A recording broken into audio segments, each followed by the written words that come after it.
share the wealth in that regard. Boston was pushed out. 7 to shoot. Boston methodical on her take. After they had fallen behind by 6 in the quarter, then Sydney Colson, as Aliyah Boston has an extended conversation with the officials, and then is gonna get over to Angel Gray. Angel? Aliyah Boston left the court with clear frustration after Kelsey Mitchell dropped 24 points while running the offense out of position. Despite missing Caitlin Clark, Sydney Coulson, and Ori McDonald, the Fever stormed back from a 17-point deficit and still had the game within reach. But in the final moments, it slipped away, a rush shot, no timeout, and a few late calls a coach later criticized. Post-game, Aliyah's words cut straight to the core why this one hurts. But before we get to that, here's how it all unfolded. Drop your thoughts on this brutal loss in the comments. Let's break it down. 7-0 Indiana run. They're within 2 and a foul. This time, Peckers does get the call. I thought this might have been an offensive foul. Howard for the finish. Indiana's considering challenging this call, but they will not, as Peckers gets free. How do you run an offense when every point guard on your roster is suddenly gone? For Indiana, this nightmare became reality. Just days before facing Dallas, disaster struck in the Phoenix game. Sydney Coulson tore her left ACL, and A.R. McDonald broke a bone in her right foot, ending both of their seasons. Overnight, the Fever lost the 2 players trusted to set the tempo, manage possessions, and keep the offense flowing. With Caitlin Clark already sidelined since July with a groin injury, Indiana was left without its top 3-point guards for the first time all year, no steady ball handlers, no one to handle full court pressure, and no one to execute the system the roster was built around. What's the reaction been from you guys, the players, the coaches, to losing Sid and Ari? Yeah, I mean, first and foremost, just brokenhearted for them. They're 2 really good people that you hate to see this happen to.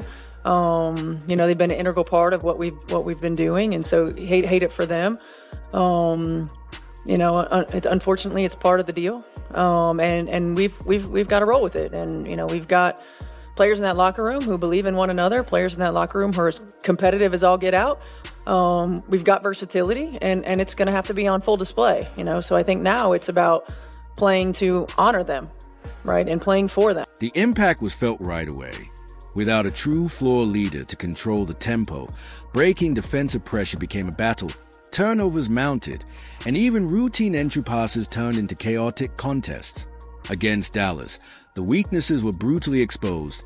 17 turnovers turned into 27 points for the Wings, meaning more than a quarter of their offense came directly from Indiana's errors before the Fever could even set up in the half court. Every trip down the floor demanded extra effort. Every pass felt like a gamble, and the already slim margin for error vanished entirely. It's never fun to lose. I thought we got a pretty good look out of it.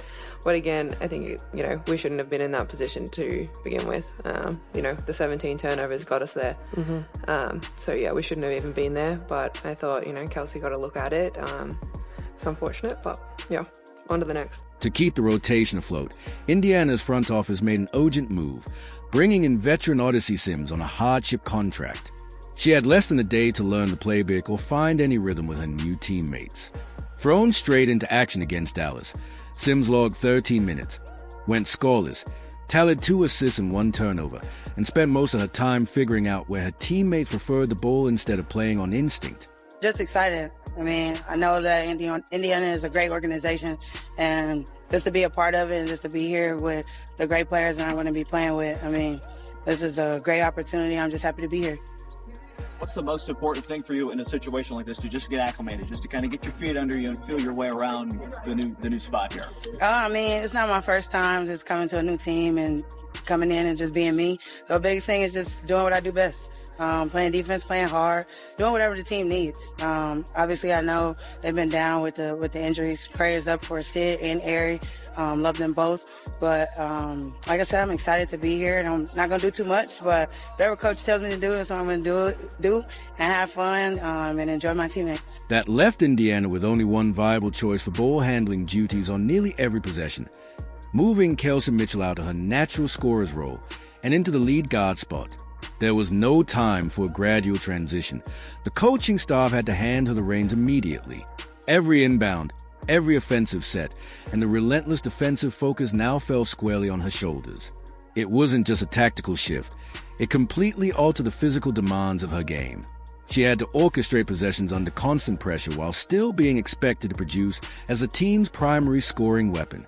Kelsey obviously can play make, as she showed in the last game, but it's not like her most natural way of playing, I would say. Do you have to tell her to focus on that? Does she just kind of know that as the primary ball handler in these games, she'll do it? How does that kind of process work when it's not a true point guard at the one? Yeah, I mean, I want her to just do what she's been doing. You know, she's been excellent all year long.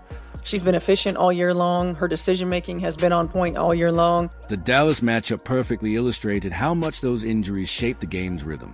With a makeshift backcourt, every basket demanded exhausting effort, and every turnover gave Dallas momentum. Still, despite being shorthand, Indiana stayed in it until the end because the players shouldering the heaviest burden refused to let go.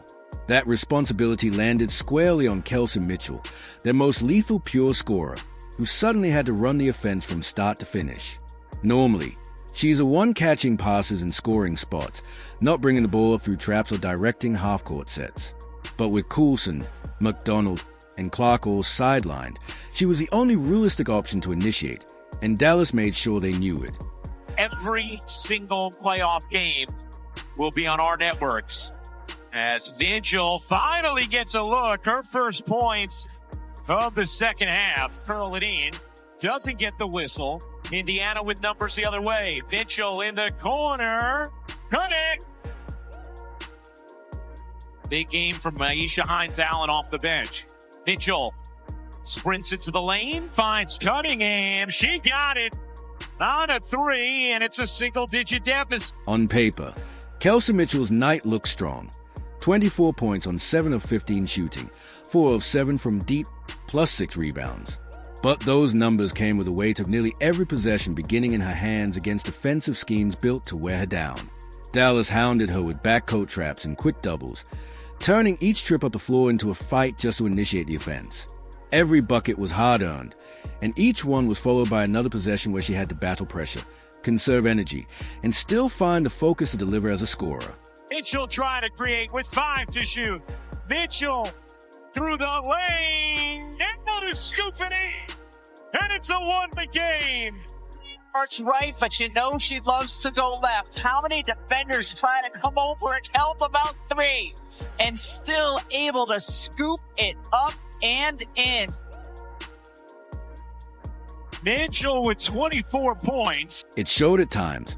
A couple of turnovers here, a few rush passes when lanes vanished too quickly, but Mitchell kept finding ways to keep the Fever's pulse steady. In the fourth, with Indiana down double digits, she drilled a deep 3 from several feet beyond the arc, then immediately signaled her teammates to lock in on defense. Moments later, she ran a crisp pick-and-roll with Boston, slipping a perfect pass for an easy bucket. Those weren't just scoring moments. They were clear flashes of leadership. Do you feel like was so clunky or disjointed on that end of the floor? I think it got better as the game went on, but I think just starting, I think the physicality level was a little bit different on both sides of the ball, and but for us, really, I think it's got to be our focus. Like, we got to make sure that we're connected on that end, making sure that we're in the right places for passes, and just being more conscious of us having that ball. The loss carried extra sting given the circumstances. Dallas, sitting near the bottom of the league and more likely thinking about the draft and the playoffs, was a team Indiana needed to beat to hold steady in the standings. Instead, the Fever slipped to 6th, tightening the postseason race with only a few games remaining. While some have questioned Stephanie White's job security after the defeat, it's worth noting she's managed to keep a heavily injured roster in playoff contention, with the organization repeatedly praising the group's resilience and progress under her guidance. Whether this becomes a turning point or just another missed opportunity depends entirely on how they respond. The Fever have already shown they can grind their way into playoff position despite a depleted backcourt and short rotation, but late-game execution errors and critical officiating moments proved costly in Dallas. Now at 18-15, the pressure on every remaining matchup has intensified. Caitlin Clark is still rehabbing and hasn't returned to practice yet, though the team expects her back within weeks. What's your take? Should White have called that timeout sooner? And do those officiating calls point to a deeper issue or just a bad night? Drop your thoughts in the comments. Hit like, subscribe, and turn on notifications so you never miss an update.